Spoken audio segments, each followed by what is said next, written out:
Manchester United versus Leicester City in the Carabao Cup, and team news is out. How much has Ruud changed? Has he changed the formation a lot? Has he changed the players a lot? Has he changed...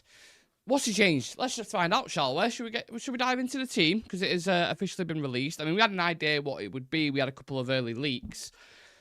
Let's get into it. So, starting lineup for Manchester United versus Leicester City. Easy, James. I hope you're good.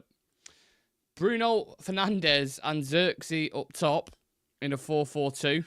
Garnacho, Casemiro, Ugarte and Rashford. Martinez, Lindelof, De Ligt and Diego Dalot, we believe, is the team. I will double, triple, million times check that. But that is the team that we're looking at. Now, I don't know where to start with this, to be honest with you. You can put your opinions in. Yeah, definitely not what I was expecting. When we heard the early news or the early leaks that it was going to be a 4-4-2, I was just kind of like resigned to like, okay, well maybe he's going to try Xerxes and Højlund, because that was kind of like a fan theory that's been ongoing for a bit, right? A lot of people have been kind of calling for that to see how they would play together, and I was like, okay, I'm open to that. I like what you're doing, Ruud. I see the interest there. But then and I thought, because Højlund, he seems to have a good working relationship with Rasmus. So I thought that made sense. I was like, okay, yeah. Rasmus and Xerxes, let's see what they can cook up. But Bruno Fernandes is there. So I'm trying to think in my mind, like analytically and tactics-wise, why you would want to play Bruno and Joshua Xerxes together.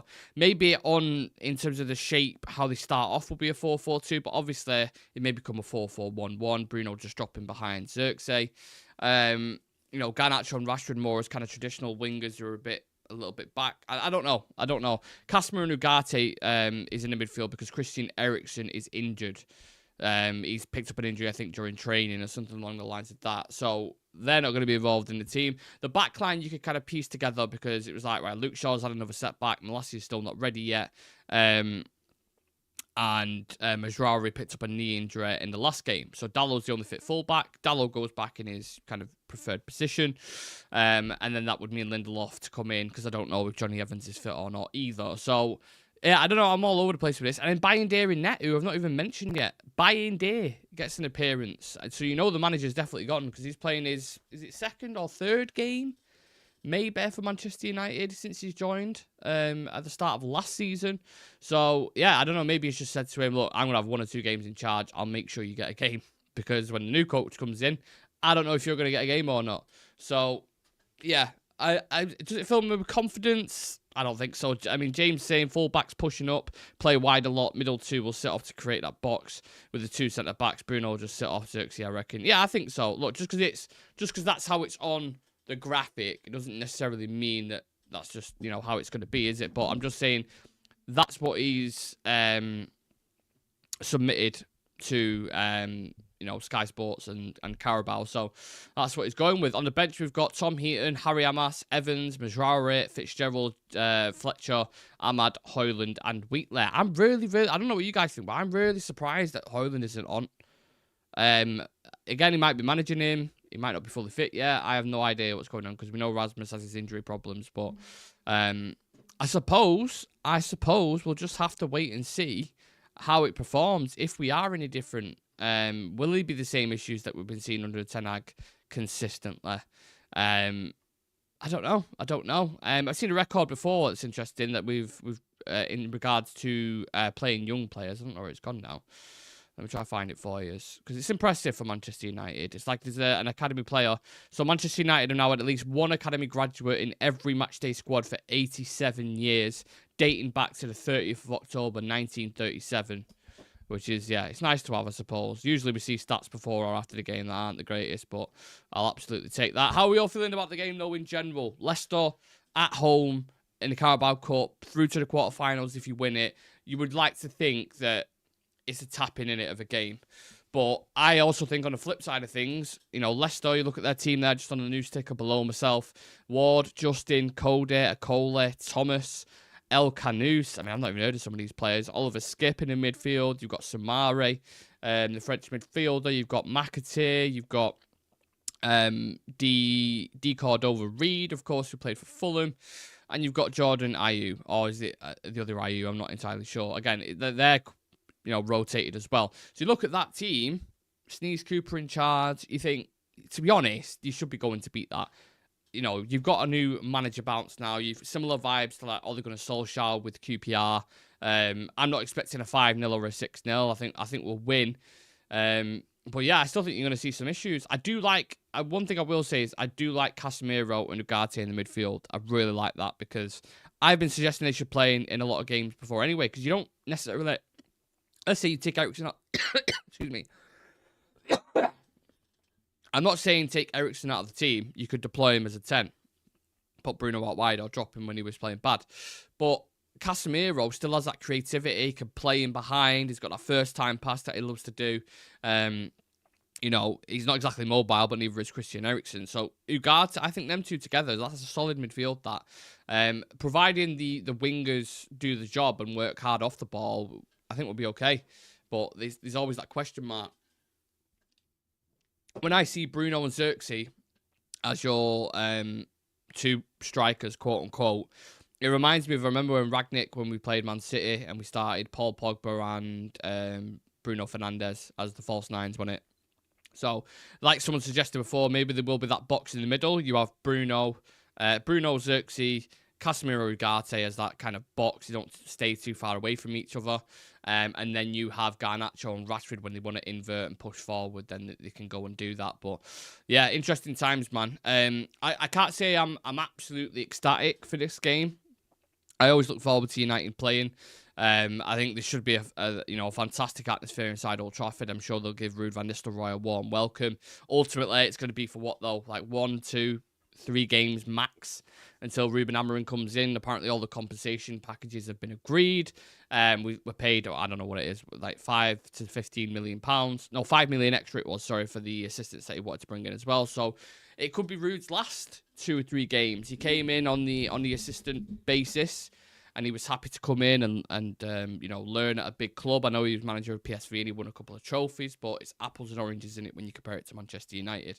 So it could be his 2 or 3 games, and then he moves on and goes and manages, takes one of the opportunities that he had last year at a different club. I know Burnley was interested, and there was a couple of others. So, yeah, I mean, you got to learn to have thick skin at Manchester United, haven't you? You can come and go like that. Steve McLaren found that out. Van der Gaag found that out. Plenty of assistants have come and gone. But obviously, Ruud means a bit more, with him being a player. It'd be nice to get a couple of wins under it. One, just to get a couple of wins in general, because I think with the form that United's been showing recently, it's either been draws or losses and bad performances. So if you put in a good performance tonight, you keep a clean sheet and you get a win, that'll be nice. But then secondly, that'll be nice just because for Ruud van Nistelrooy to get a win as a manager at Old Trafford.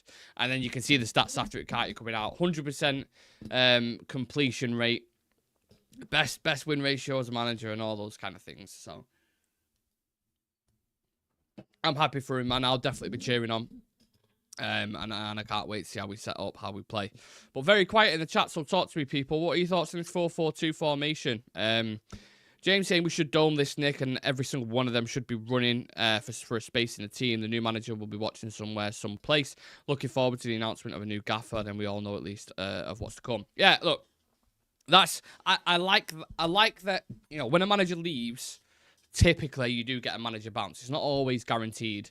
But judging off history of United, it does always look like the players have a new lease of life. So we could, I'm not going to hold my breath, but we could be in for a really good performance tonight, and everyone will be talking after like, oh my God, see what I mean? The players are better than what we thought. They've been hindered by this. They've been overworked by Ten Hag, etc., etc., etc., etc. But then on the flip side of that, I don't like it because I'm like, well, if the players have it in their locker and their ability, why have we seen so many times where it takes for a coach to leave until they actually start playing? And then what they do is they have this bounce. The manager's like, right, we've got these kids working. Give it, a couple of months. They'll have a bad loss to a team. Confidence will be drained again. And then you'll see similar habits to what we've been seeing.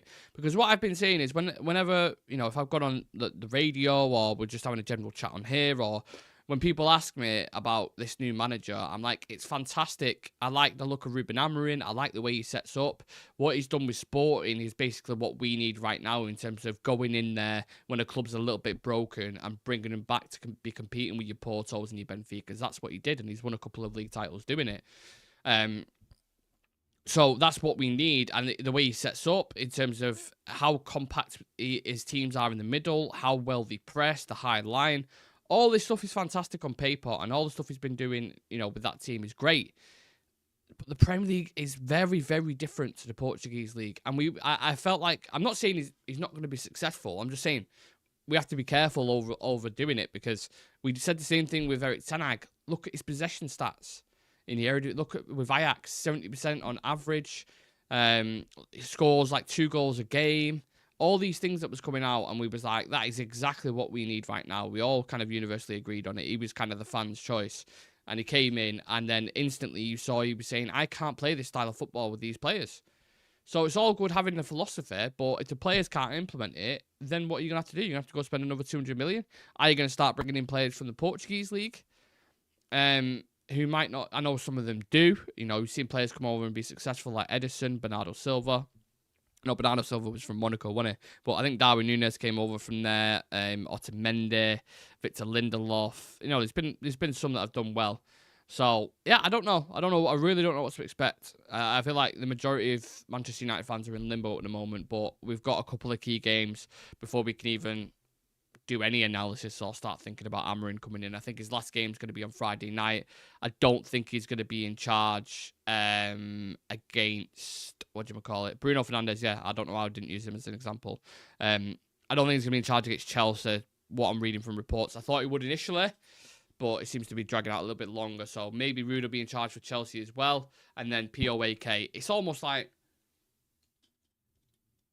a perfect time for him to come in, because let's say Ruud's in charge. I was thinking about this before. Let's say Ruud's in charge against Chelsea and we lose. There'll be a bit of doom and gloom, but it's like the interim manager. Like this isn't our future per se. So if we lose to Chelsea, it's like, right, okay. Then when Amorim comes in, home game, POAK, Europa League. Perfect opportunity to implement your strategy, your tactics, get a feel of it, what this team's like. That's like a nice start. Then you play Leicester again, and that's at Old Trafford as well. And then you've got Ipswich away. Ipswich haven't even got a win in the league yet. You've got Bodo Glimt at home. Then you've got Everton at home. And then you've got Arsenal away on the 4th of December. So you've got 5 tune-up games. This is a bit disrespectful to say tune-up, because Everton will still be tough and Leicester and will. But I'm saying, them 3 teams that I just mentioned, so you've got 3 teams near the bottom of the table, and then you've got 2 teams that are probably the worst ranked in Europa League as your first 5 games. That's for Amorim. So you should get a good win, good confidence, head of speed, and then see where you're at when you play Arsenal on the 4th of December. So it kind of makes sense in that sense. We've got PP Page saying United win, feeling very confident today. I'd like to see that. Please do smash the like on the video and subscribe to the channel. So yeah, I'm sure Ruben Amorim will be watching tonight as well. He'll keep a close eye to see how we crack on and if there's any difference, and watching from afar and seeing what players he likes. I'm really, really analysing him. I always think as a manager, like, it must be tough watching, like, just to try and enjoy a football match, because they just must be analysing it tactically from the first minute to the 90th. Do you know what I mean? Rather than just sitting back like kind of casual fans do and just enjoying the moment and enjoying the game. Yeah. Thoughts on what Ineos will expect from the season now, though, Nick? Will this be like the biggest, most extended preseason ever, so to speak? Yeah. No, I think they brought Amorim in because they want success, or they want to start pushing up closer to those Champions League spots.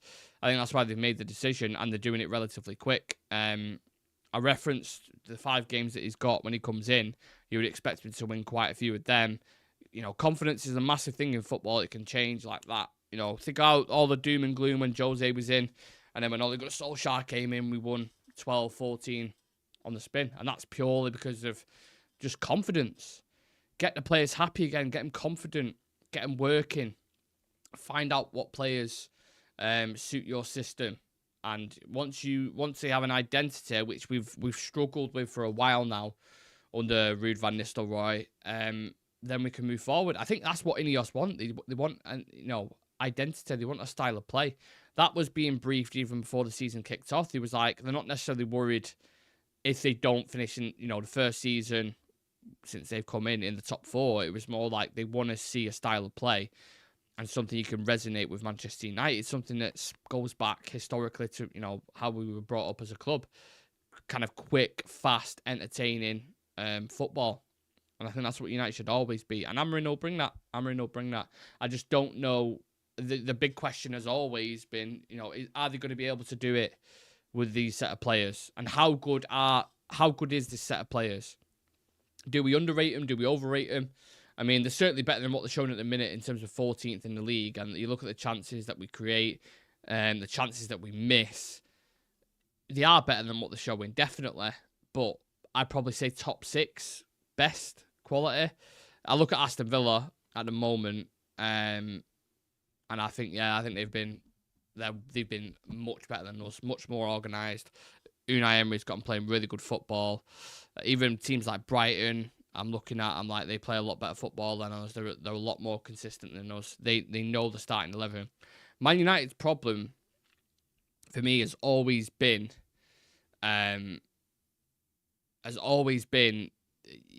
we don't know who our best team is. So this season, if you was to sit there and think now, what's our starting 11? We don't know. I bet there's a stat out there somewhere, especially last season as well. We have the most changed team week in, week out, 1,000,000%. You know, I don't know best starting 11. We really don't, and that's something Amorim needs to find out as well. You know, for me on paper, Onana, Mazraoui, Yoro. For what I'd like to see, I think Onana, Mazraoui, Yoro, Martinez, Shaw when he's fit and available. You have to say on form, ERIKSEN, Casemiro, maybe Ugarte will come into that frame. I want to see more of him. Bruno Fernandes, Rashford, Garnacho, Højlund, probably. But that's how difficult it was for me. We all watch United week in, week out. Yeah, and I'm sat there thinking, well, maybe he won't be in because all of them are in such poor form. But the point is, none of us know our best team, do we? None of us. And I think Liverpool, you can use them as an example. Their back 5 has played together for years. For years. You know, they know each other's game so well. Kanate, Van Dijk, Robertson, Trent, and Alisson have played a lot of games together. And that helps with rhythm and timings and little bits like that. Because we've been chopping and changing. Dalot, you're at left back. Dalot, you're at right back. Evans, you're stepping in. Martinez, you're out to the left. Last season, Maguire, you come in. Casemiro, you're off to drop to centre back. Lindelof, you're going left back. Amrabat, you're going left back. Wan-Bissaka, you're going left back. It's just changing constantly. Chop, change, top, change, top, change. Midfield. How many times have we changed midfield? Ugarte, Kobe, ERIKSEN, Casemiro, Mount, Casemiro, Bruno. You can go through it, and the attack is the same thing as well. Ahmad, you're in. And I know there's rotation in football. It's okay to rotate. I'm just saying my point is, in order to develop patterns and consistency and to get consistent results, you need a consistent team that you can go to, that you can hang your hat on and say, that's my best 11, but we can rotate 1 or 2, we can make a couple of tweaks, and it'll be fine. You know, that's my worry. That's one of my biggest worries. I went around the houses explaining that, but that is one of my biggest worries with Man United. So, yeah. So they're saying now, Man United lineup versus Leicester, 4-2-3-1, presumably in Ruud van Nistelrooy's first game in temporary charge. But, I mean, what was being leaked out looked like that. So, I don't know. That's why I don't want to be too quick to judge when I see a team lineup come out. I'm like, I just have to see it on paper. We'll just have to see how it is. On the bench, who've Leicester got Iverson and Ndidi, Winks, Ricardo Pereira, Vestergaard, Hudson Edward, Buonanotte on the bench as well. I'd keep an eye on him. He's a very good player. Is Jamie Vardy? Jamie Vardy's not even in the team. Is he injured? I've only just noticed that. I've literally put him on a thumbnail and everything. Yeah, Jamie Vardy's not even in the team. Wow. We might win it then. Yeah, crazy. I actually wanted to see him a little bit, to be fair. I wanted a bit of a competitive game. He's definitely not in the team, is he? Yeah. Look, I suppose the conversations, where's Ahmad? Why does Ahmad not get a start? Does he deserve to start at the moment? Or is he rightfully out of the team? When Anthony came on against Fenerbahce, should he have got minutes then? I don't know. I thought Ahmad had a really good start to the season. I'm a huge fan of him. But he did go a little bit quiet before the international break. He was, didn't really affect the game much. And whereas you look at Rashford's performance against Brentford, I thought he was better, just in like a, straight mirrored comparison. So I understand why he's been dropped to the bench. He'll bounce back. Players have peaks and troughs. It always happens. But I do like him. I would prefer that kind of profile of player on that right hand side, because I think we've got a quick, dynamic player. Let's say in Garnacho on the left hand side. If you play Rasmus up top, you've got the pace there, so you don't need to worry about that. And then Ahmad on the right, who's more, he'll look for a man, won't he? He'll combine and he'll look for the striker. So I prefer that just more for balance. But for whatever reason, he's not playing. He's not playing. We've got Andy Williams in the chat saying, who's ready for the normal Dallo Bozo moment of the game? Love to see you nice and positive, Andy. I hate Dallo with a passion. Almost overrated player. The most overrated player I've ever seen.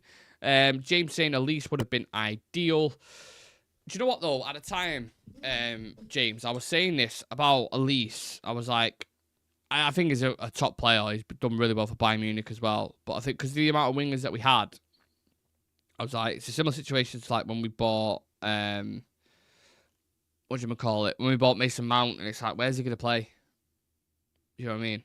If we would have bought Elise, maybe he would have forced his way into the starting lineup. But we've got that many wingers. I think Ahmad would have been put by the wayside. Probably would have lost him.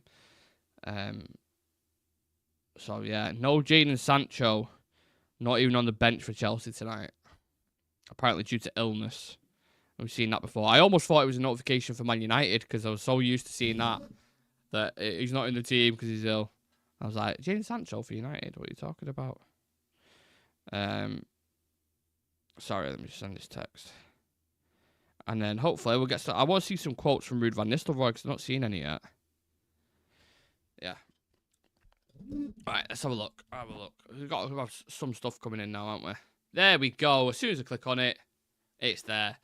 Ruud van Nistelrooy, first couple of quotes coming in saying, I take great pride in that I can bring the club forward even in a short period of time. I wonder if Ineos even considered him.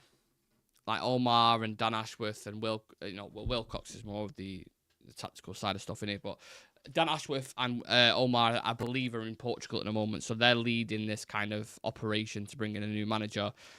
Would they have even considered Ruud? Because a lot of people thought he was kind of a contingency plan, including the lads on this channel thought the reason why they're bringing him in and Rene Hack as the assistant coaches is with a thought of, if Ten Hag does go, because we've only extended it, we've not given him a big contract, then will he come in and maybe we can bring him in, to the end of the season.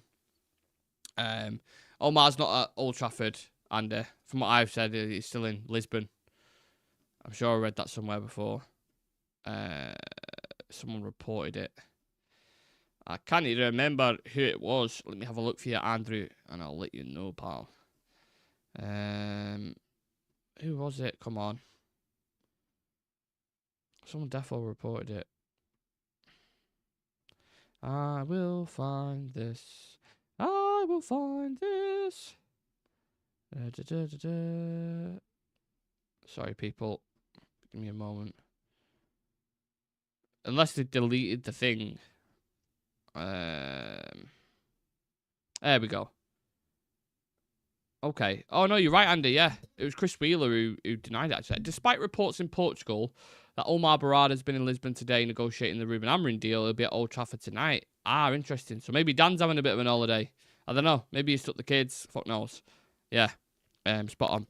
If Amorim does come in, he'll have some good knowledge of the young potentials that may work out. Good business. A lot of Portuguese talent coming through at the moment and next couple of years.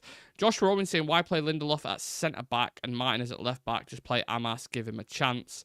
Because they don't think he's ready defensively. I know there's what happens with United. I'm not just saying you in particular, Josh, but when when there's a player on the bench, I remember it happened with Donny van der Beek. When they're not playing, they're always the answer. But there's a lot of the time, there's a reason why they're not playing that player.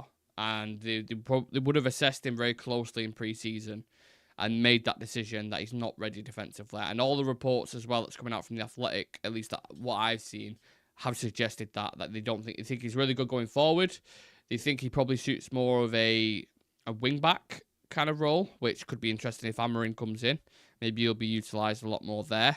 You haven't got as much defensive responsibility, of course. Maybe they'll bring back an Alvaro Fernandez.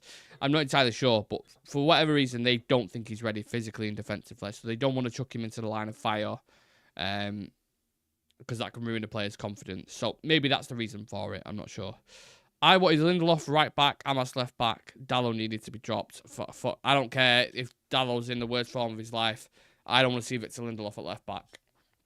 Don't rate it at all. I remember it when Ragnick did it against Atletico Madrid, and their only goal of the game came from that side, from across from Lodi, I think it was, for João Felix. Never want to see that again. He's just not right. He's not a wing back. He ain't got the pace. You know, he could do that thing where he drops into midfield if needs be, but I don't want to see him. But I agree that Dalot has been really poor. I mean, if you look over the past couple of weeks, I know I've mentioned these mistakes in pros and cons, but I'm trying to think now. So Fenerbahce, their goal, he didn't go out to stop the cross, did he? West Ham, the goal came at his back post, and there was also a situation where Max Kilman had a free header, and he weren't marking his man again. In the Brentford game, I'm pretty sure they scored from him losing his man. He has got a lot of defensive red flags, Dalot. And I think what we do as United fans is, I think we overhype our players too much. Like, they'll have like a good spell, and we'll start putting them up on pedestals that they should never ever be put on in the first place. And then that's the standards that we hold them to. And then when they perform slightly below that, then, yeah, I think we have an issue with that. Not saying anyone in the chat specifically, but I have seen a lot of it online. Manchester is red forever saying, you were when Ten Hag sack and Ruben Amorim come that quick. Ruben Amorim don't have ego and delusion like Ten Hag. He definitely has a bit of an ego, Ruben Amorim. I don't know if you watched his press conferences before, but he's got that bit of... I mean, people in Portugal are calling him the special one, like the next special one. So make of that what you will. I can't process how Dalot missed that open goal against West Ham. He did so well. Well, we talk about football being small margins, right? Had those goals have gone in, would Ten Hag still be in a position right now? Would Amorim be coming in? So then you have to ask yourself the question, and I already know the answer that Andy would give to this question. Would you rather Dalot have missed the opportunity for a new manager to come in? Because it felt like the inevitable was going to happen anyway, right? So, yeah. I don't know. It's interesting. It's like almost like a parallel universe, isn't it? Some more quotes coming in from Ruud van Nistelrooy. Sorry, let me just send this text back.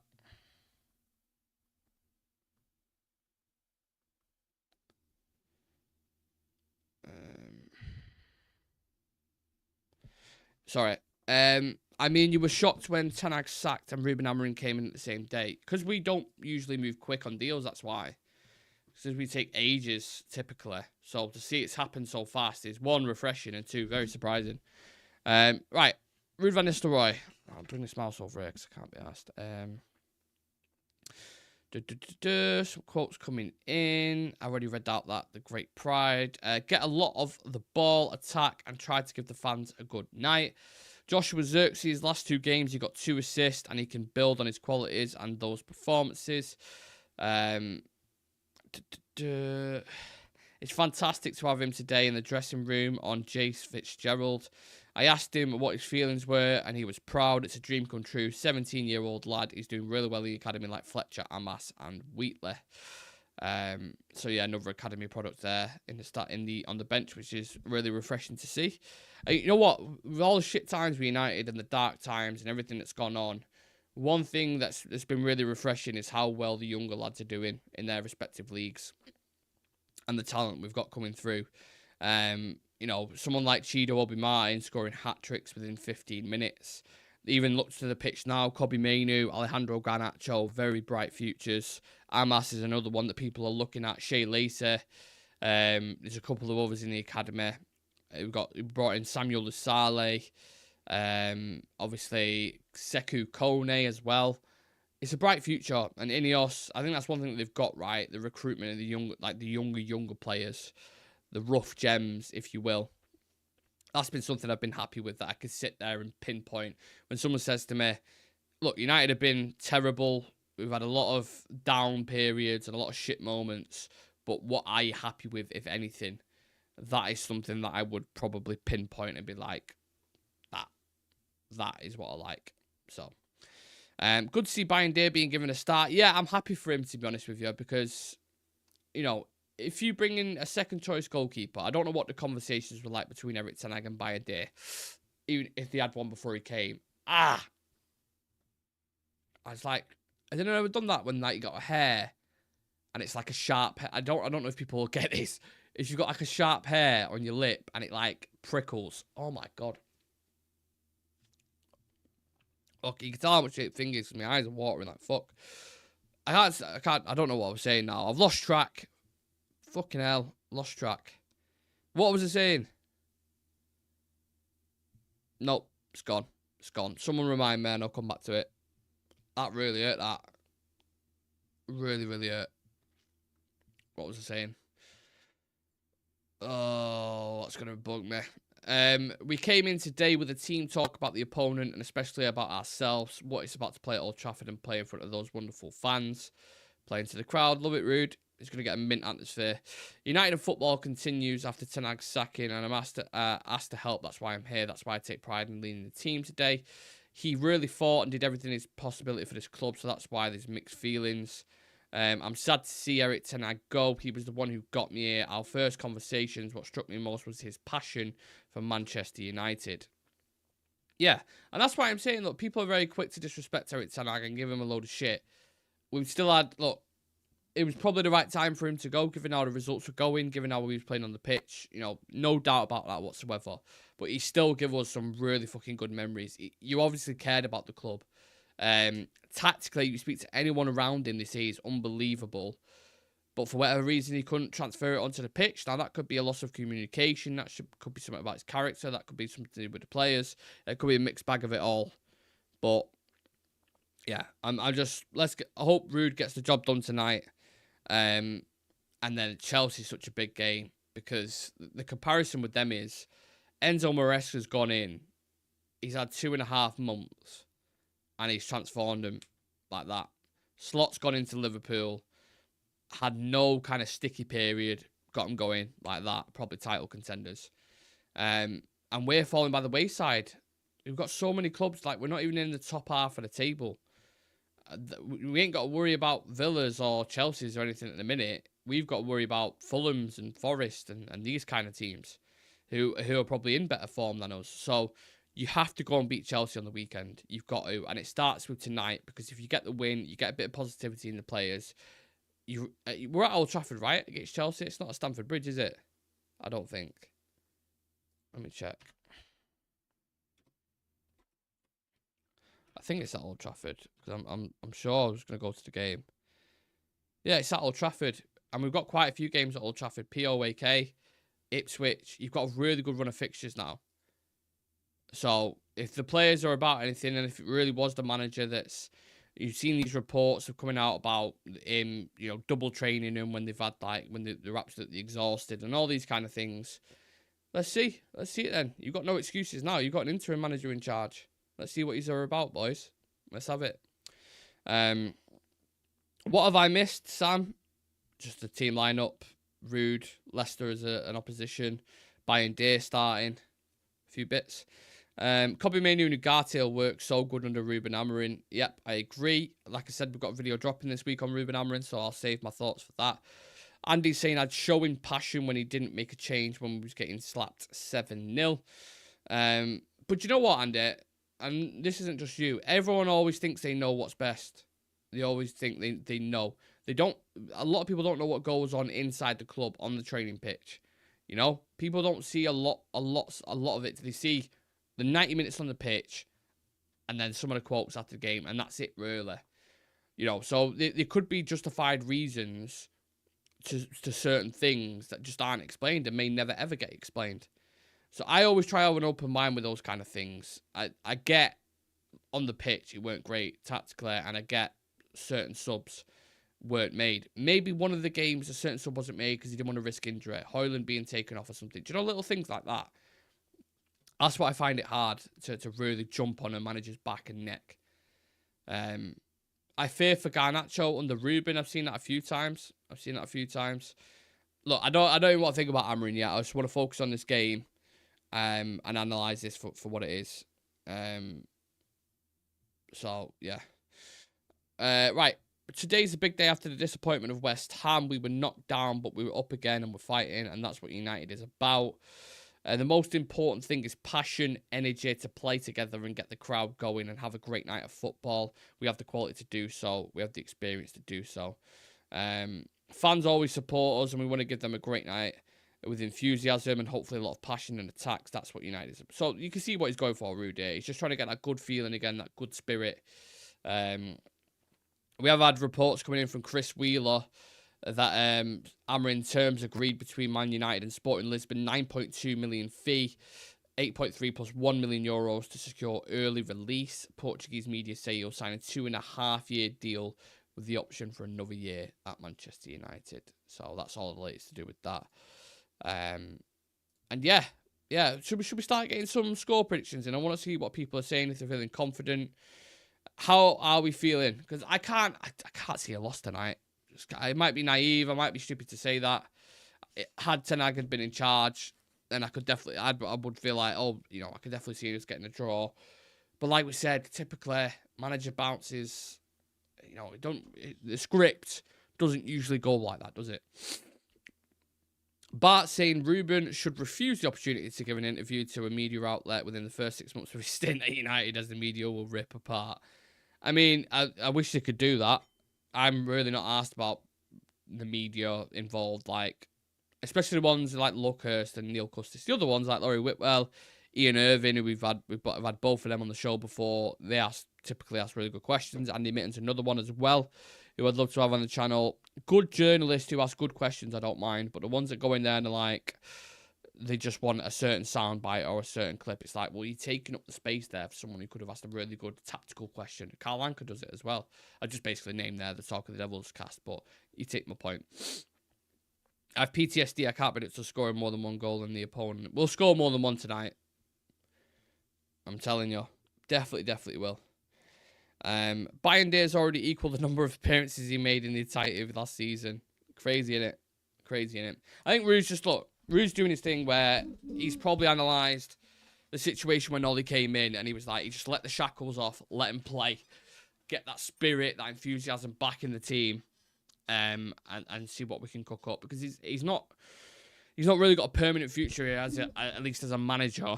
So what have you got to lose in that sense? You know, you can have that freedom of thought and that freedom of play, and it'll be refreshing to see that, because this season has been no way near good enough.